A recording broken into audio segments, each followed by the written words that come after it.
Сәлем достар, менің YouTube арнама қош келдіңіздер. Сіздермен бірге Айгүл. Бүгін сондай дәмді, тамаққа ерекше дәм беретін чертополох жасап үйренеміз. Әр жердің диалектісі әрқалай, бір жерде бұны кобра дейді екен, тағы бірнеше атаулары бар екен. Ендеше кеттік, менімен бірге жасап үйреніңіз. Ол үшін бізге укроп, ащы перец, хреннің тамыры, сарымсақ, болгар бұрышы және қызанақ қажет.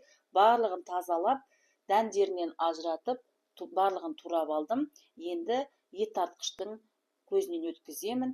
Тек қана укропты ғана өткізбейміз, қалғанның барлығын ет тартқыштан өткіземіз. Мінекей қыздар, қызанағымды өткізіп алдым. Енді болгар бұрышын өткіземін. Қыздар, болгар бұрышын өткізіп алдым. Енді хреннің тамыры мен ашты бұрышымды өткізіп аламын. Мінекей қыздар, хреннің тамырын өткіздім.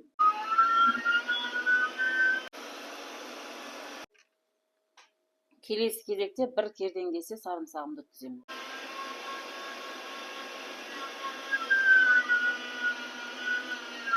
Барлығын өткізіп алдым. Ет тартқыштан өткізетіндердің барлығын. Енді брожол тұз салып жатырмын. Шамамен 4 ас қасықтай болады. Одан кейін укробымды турап алдым, майдалап. Осыны қосамыз, жақсылап араластырамыз енді.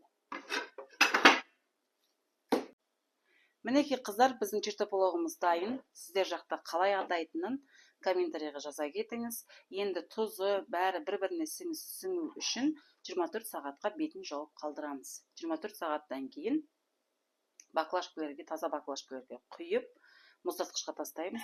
Егер де атылып кетеді деп қорықсаңыздар, онда әр литрға бір таблетка аспириннен салсаңыздар болады.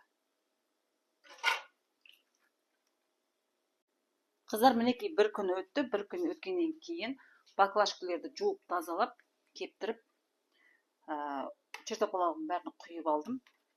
Мінекей барлығын тұзды, сарымсақты, ащы бұрышты бәрін бойына сіңіріп, әдемі, сіздердің тілдеріңізде ковра дейма, дайын болды. Сіздер де үй жағдайында жасап көріңіздер. Менің арнама жазылуды ұмытпаңыздар. Сіздермен болған Айгүліктің асханасы.